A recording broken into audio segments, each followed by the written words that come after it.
Hey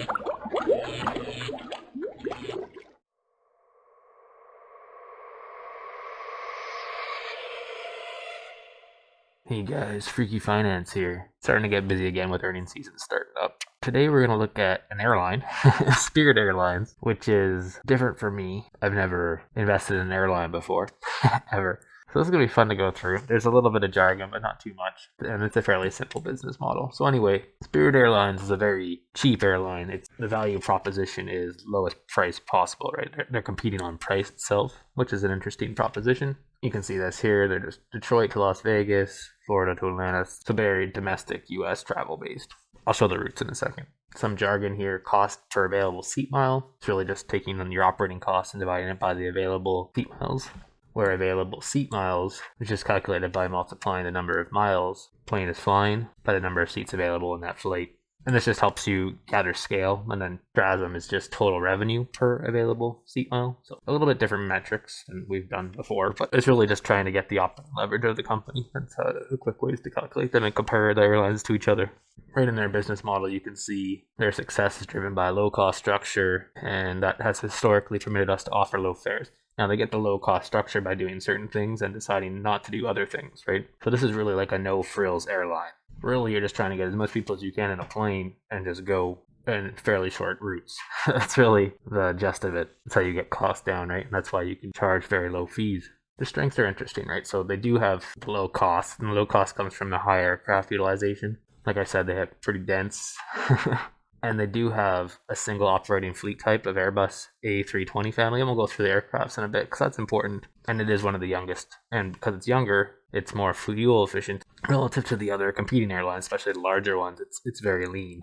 The fleet, and we'll go through it in more detail, but just to give you some context here, they really have like 157 planes as of December 31st year end. And the average age of the fleet is only 6.5 years, which is really low, which is nice. There's always a trade-off between leasing and owning an airline, an airplane. But you can see here that they own about 2/3 of it. So they own 101 of the aircraft and 45 are leased. So anyway, one of the reasons why I'm looking at it, one, it started getting cheaper again finally.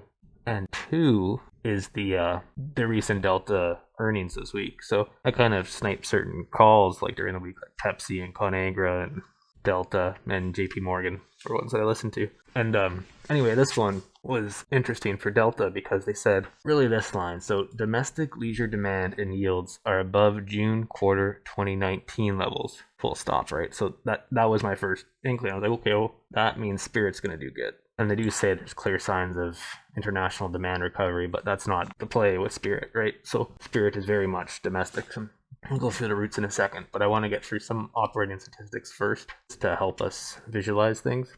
So utilization hours is how do they get leverage out of the plane? And you can see that has been creeping up, which is a good thing until COVID hit and it got destroyed, right? And you're going to see this in the numbers too. But it's an interesting time. And who knows, if the price gets even cheaper, it'll be more exciting too, right? When you get a better risk reward. Load factor is the main thing. So you can see the load factor is actually very high, and it's been fairly steady in the 84 range. It was actually climbing back up before COVID hit and pushed it back down below 70. And you can see the spread between the total revenue per available seat mile and the total cost per available seat mile. So you can see it's pretty thin, right? Very competitive industry. But anyway, the main thing I wanted to point out on this page is the load factor, because that's important when we go through these next slides. So the company has been growing a lot, but the main thing I want to point out is this bottom right here, just to point out like the routes and kind of how it operates. Really, it's decided to go in fairly dense eastern seaboard and then into central and north part of South America. Pretty interesting, right? Trying to get those destination spring break travelers, and then also, but primarily in these higher dense populations. And again, that's just leveraging the scale without being selective of where you want to operate to get the lower the cost you can, so that you can charge the lowest amount in fees to the customer and then keep gaining market share that way, right? This slide, I just wanted to point out, again, they're just showing their little hubs, destinations rather, but you can see domestic capacity is 80%. So very much a domestic play. That's all I wanted to bring up with this slide. The load factors have been getting better, but that's across the board because they all got destroyed during COVID. But you can see that Spirit is the lead in lead factor, or load factor rather. And you can see that, back up to 72. We saw the average for December 31st, 2020 was actually below 70. So it was growing back up before the year ended. And this trend has just continued, and we're going to see that in the guidance that they updated. this slide, they're claiming that their cost advantage is growing. And based on this, it does appear true. Obviously, they left out 2020 here, which is interesting, right? So basically, they're competing on price, and they're basically saying they're winning. Airlines are trying to compete on price with us, but they can only match a certain number because they don't have the same operating leverage. That's kind of the angle with this slide, which appears to be true. So let's jump through the numbers real quick here. So because it's earnings season, I don't have the time to do my little pretty ones. So this one I just downloaded the data. So I apologize in advance if it's harder to read. It's mainly because of the downloading. But here you can see operating revenue, and it's going from 1.3 billion to 3.8 billion over 7 years. So quite the increase in operating revenue. And you can see it actually does make decent amount of operating income. This will be indicative of cash flow. And they do on this, because I'm just downloading the data. Normally I would just make this all into one line for COGS, right? But you can see the cost breakdown here if you want to freeze the frame. There's a lot of information because normally I summarize it, right, and try to make it easier to read. Interest expense has been climbing, so we're going to see debt has been increasing. So while the operating income itself has been good, interest expense has increased, and depreciation has been increasing. We'll see this right here. You can see this going from 101 million to 278 million. So 4 years, 5 years. So obviously they're putting a lot of taking on some debt to buy some planes. That's what this income statement will tell me, and we'll see if that's true when we go on the balance sheet. And cash flow will show up too. So anyway, you can see they were slowly buying back shares, not an aggressive amount or anything like that, but you can see it stopped and then it actually reversed. That makes sense as their cash flow from operations has declined materially during COVID as domestic travel was shut down for a large part of 2020. So when you're looking at the EPS, it has actually been doing pretty good, right? You're going from $1.50 all the way up to $5 in the last 7 years. So it's about a triple, or at least a double relative to prior years. See, they almost got $6 in earnings power in 2017. The interesting, anyway, the average of the last 5 years, not including the COVID outlier, is $4.25 in earnings power, which is not a small amount because the share price does hit 26. So full disclosure, I did buy this one, and you can see this here. I actually bought it last week. It was just printing under 30, and I picked up some, and then it blew through me this week and went all the way to 26, which is exciting. And that's why I figured I'd do a video on this one this week. One, because it's newer, and two, it just blew against me right away, right? So it's it gets even more exciting when it's like this, assuming the business is not fundamentally impaired forever, right? Now, there's a couple of reasons that's happening. Well, there's a couple of reasons that suck because of COVID, right? So unlike other companies, this one was a big loser, right? So the debt has increased and the share count has increased, right? Because it has to actually finance the cash flow loss. On the balance sheet, it's interesting. So they shored up a lot of cash during the 2020 year. So maybe they used some of the cash that they pulled and pay down some debt quicker if they don't need it anymore, assuming the thesis is playing out like we think it is, which would be what the recent guidance in the Delta saying that domestic leisure travel has come back fully as of June 2019 or to June 2019 levels. I thought that was very interesting, right? So the company does have a lot of cash, and that makes sense because they needed to, right, to shore up the balance sheet because they're literally bleeding cash if domestic travel doesn't come back, and it wasn't for 2020. Anyway, you can see the flight equipment. We saw the revenue balloon, and you can see the flight equipment balloon. So you can see that they're aggressively growing the airline, going from flight equipment of 204 million to flight equipment of 4 billion, right? So huge increase in flight equipment on the books. That also tells me that they probably shifted from leasing to owning. And here's the debt line for liabilities. And that's the main con here, is the company's more in debt than it's ever been because of COVID. And the higher debt load with a favorable operating margin and cash flow from operations would tell me that they're buying more planes than what their organic cash flow could sustain. So that just means they're taking on debt to grow the business, really, and just get more leverage, which isn't necessarily a bad thing, but it's something to be aware of, right? And the company, just retained earnings check, has been making money. We saw that in the earnings per share. So it's not like this company was losing money going into COVID. It's actually a pretty good operator, and it does appear to be winning market share, right? That's why it's reinvesting back in the business over and over each year and growing the business. So it's actually almost like a growth stock airline. So it's an interesting beast anyway to go through.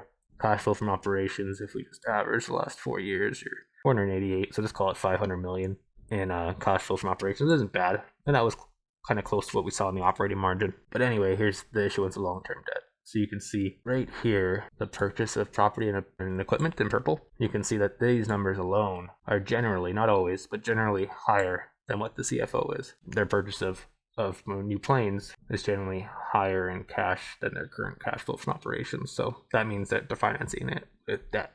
or shares. But in the prior years, it was debt. In the last year, it's been both. And you see this here with debt going up 1.6 billion in the year. But at the same time, cash is up quite a bit too. So they haven't just spent all this debt. They've just made sure they have the cash available. The airplanes are interesting. So like I said, they're Airbus. This is just 3 of the 4 planes. I'm not sure why I didn't download the other one. But anyway, I just wanted to point out the main thing here is that they're new. So when they're newer, they have less maintenance costs and they're more fuel efficient, which means they have better operating margins. And that's what you want to see. And usually, so little cheat code here is that basically as the number goes up, the number of seats in the aircraft go up for this company. This A319, this older fleet a little bit relative to the other ones. You can see that there's 145 planes on average per seat per plane, and 182 here, and then 228 here. But yeah, the main thing I want to point out is the low average years, which is nice. And then you also have the decision that they actually own the planes instead of leasing them, which is interesting, right? So we saw that it's more capital intensive. And that's why you saw the debt increase during the years that the company was still very profitable, actually, 500 million a year. And the company's not worth that much, right? I think their market cap's only 2 billion, and now they have 3 billion in debt, though at the same time they have 1.8 million, or billion rather, in cash.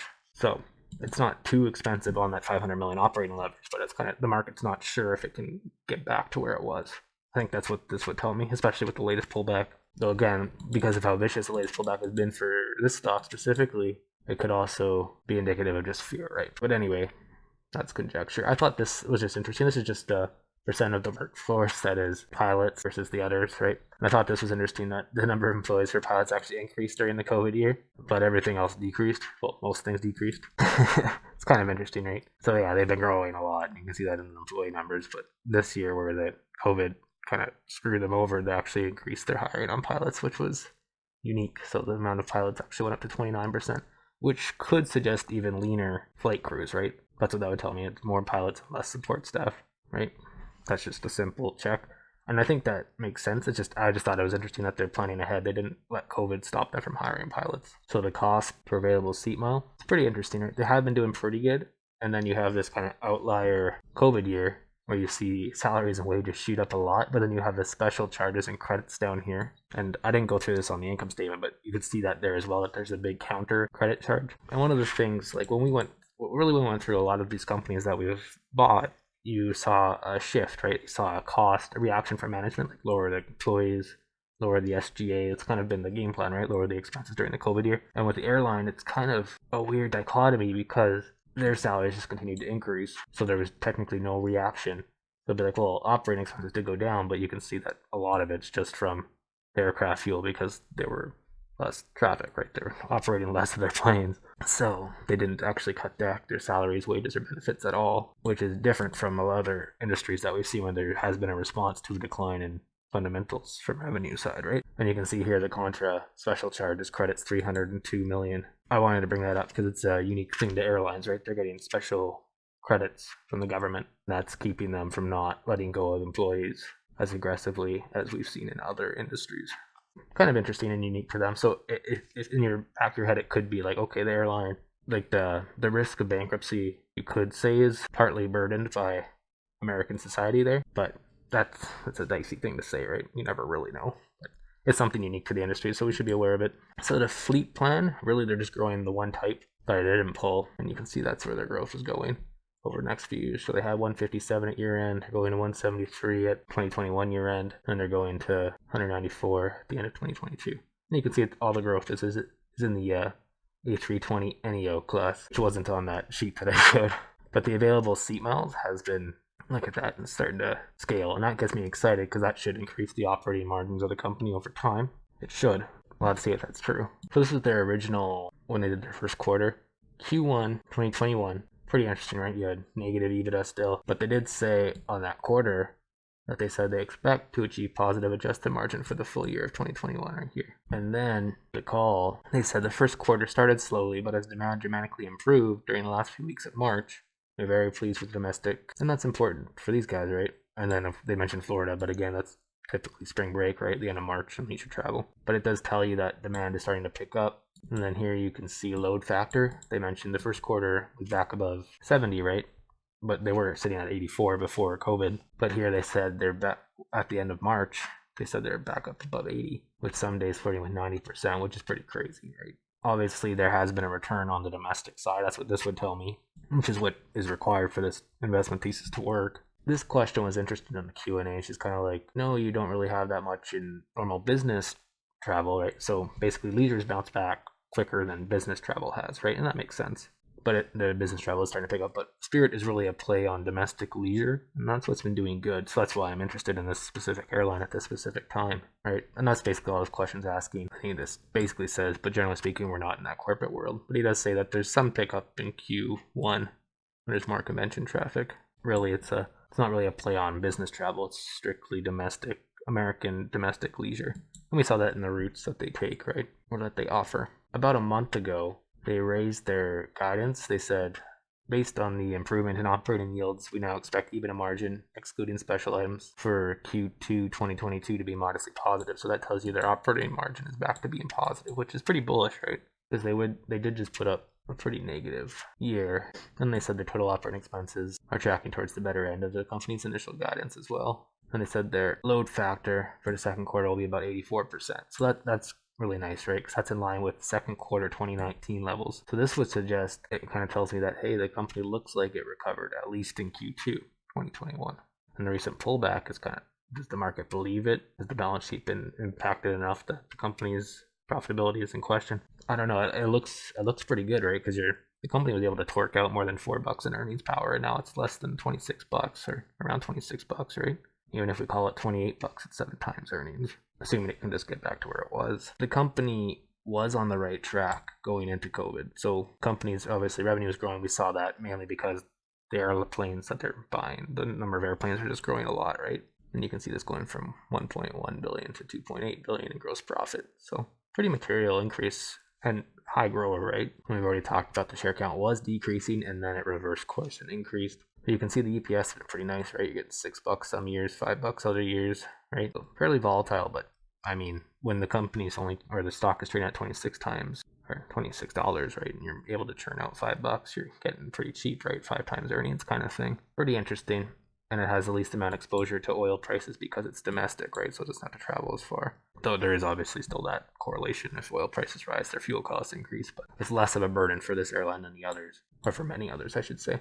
So one of the reasons why I got in at 30, or right under 30, is because it broke right here. I think I got in pretty recently. It busted out. So it was trading around $40. I was like, okay, well, I kind of missed the move there. And then all of a sudden it shot down to 30 in fairly quick order. So this is standard deviation Bollinger Bands, but that just tells me just if the move is quick or not, really, and the volatility picked up or not. So yeah, it has.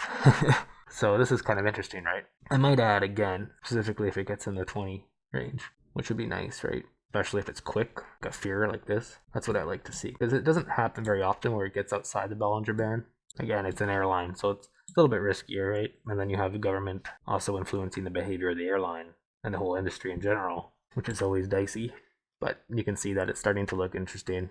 Like I said, it's able to turn out $4 in earnings power, $5 in earnings power. Some years it'll turn out $6 in earnings power. When the share price is only at $26, you're like, well, wow, that could be pretty interesting. Though the shares outstanding has gone up quite a bit on a fully diluted basis. There's pros to cons to this one, that's for sure. There's a little bit of hair on it because the company was so impacted during COVID that the balance sheet looks bad and the dilution looks bad. But based on the latest guidance and the Delta Airlines call, it would suggest that domestic travel is actually back to 2019 levels, which would be nice, right? 2019's up here. And the stock was trading between 60 to 40, right? And now we're trading between 20 and 40.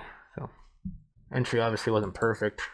Some things got killed this week and last week, but it's been, I kind of view it as an exciting opportunity.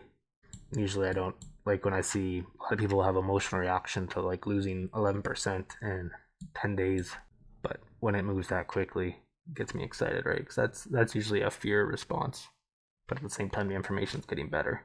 And so that's when I get excited. But anyway, a little bit more dicier than the last ones we've done, like with Alimentation, Couche-Tard, and the tobacco company, but figured I'd share it with you guys today. And have a great rest of your week.